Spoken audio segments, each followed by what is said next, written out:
December 7వ తేదీన హైదరాబాదులో పూర్వ విప్లవ విద్యార్థుల వేదిక తరఫున ఒక సదస్సు నిర్వహించడం జరిగింది. ఆ సదస్సు యొక్క ముఖ్య ఉద్దేశాలు ఏమైనప్పటికీ కూడా అప్పటి నుండి ఇప్పటి వరకు జరిగినటువంటి ఏ కార్యక్రమాలైనా కూడా సంవత్సరం కూడా నిండినటువంటి విప్లవ విద్యార్థుల వేదికపై జినుగు నరసింహారెడ్డి అలియాస్ జంపన్న తన ఒక సుదీర్ఘమైనటువంటి వ్యాసం, అది 6 పేజీల్లో ఉంది. 24 పేరాలలో చాలా సుదీర్ఘంగా మావోయిస్టు పార్టీని మరియు విప్లవ విద్యార్థుల వేదిక యొక్క అంశాలను కూడా అందులో పడ్డ వక్తలు పేర్కొనబడినటువంటి అంశాలపై కూడా సవివరంగా ఒక రకంగా చెప్పాలంటే దాడే చేశారు.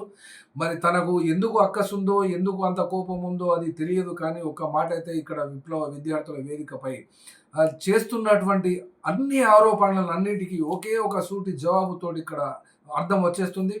ఇక్కడ తనకు తాను పరిచయం చేసుకున్నటువంటి పదం ఏంటిదంటే సాయుధ పోరాట విరమణ చేసిన పూర్వ మావోయిస్టులు అని తాను పేరు పెట్టుకున్నారు.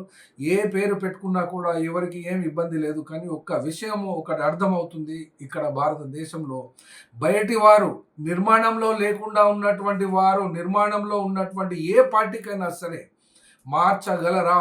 సూటి ప్రశ్న.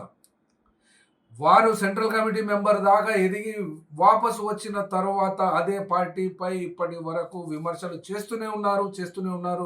యూట్యూబ్ ఛానల్స్లలో మరియు సెటిలైట్ ఛానల్స్లలో తెల్లారి లేస్తే అదే చెప్తున్నారు. దీని వలన ఫలితం ఏమి ఆశించారో అది ఆ లోతుల్లోకి అయితే పోవడం లేదు. కానీ బయటి వారు, నిర్మాణంలో లేనటువంటి వారు, నిర్మాణంలో ఉన్నటువంటి వారి యొక్క పాలసీలను ఎక్కడ ప్రభావితం చేసినటువంటి చరిత్ర ఇక్కడ కనబడతలేదు. ఉదాహరణకు ఆపరేషన్ గగారే తీసుకుందాం. ఆపరేషన్ కగారుకు దేశ విదేశాలలో కూడా దానిపై వ్యతిరేకత వస్తున్నది. ఖండనలు ఇస్తున్నారు, ప్రదర్శనలు చేస్తున్నా కూడా బీజేపీలో డామినెంట్ రోల్ నిర్వహిస్తున్నటువంటి అమిత్ షా అసలే తల ఒగ్గడం లేదు. కాబట్టి కగారు వైపున ఎవరున్నారు, కగారుకు వ్యతిరేకంగా ఎవరున్నారు అనబడేటువంటి అంశం అయితే ఖచ్చితంగా తేలుతుంది. ప్రజాస్వామ్య దేశంలో హత్యలు చేయడం అనేది కగారుకు వ్యతిరేకంగా మాట్లాడేటువంటి వాళ్ళు ఇక్కడ ఒక వైపున ఉంటారు. అట్లాగే కగారును సమర్థిస్తున్నటువంటి వాళ్ళు కాంగ్రెస్, బీజేపీ, ఆర్ఎస్ఎస్, ఎన్ని సకల పార్టీలు, దాదాపు 45-46 పార్టీలు పార్లమెంట్లో ఉన్నటువంటి కమ్యూనిస్టులను ఎక్సెప్షన్, కమ్యూనిస్టులు ఖండిస్తున్నటువంటి వాళ్ళు ఉన్నప్పుడు మరి ఇక్కడ చెప్పవలసినటువంటి జంపన్న పాత్ర, మీరు ఇదివరకు పీస్ డైలాగ్ అని పెట్టారు, పీస్ డైలాగ్ అనే సంగతి లేదు.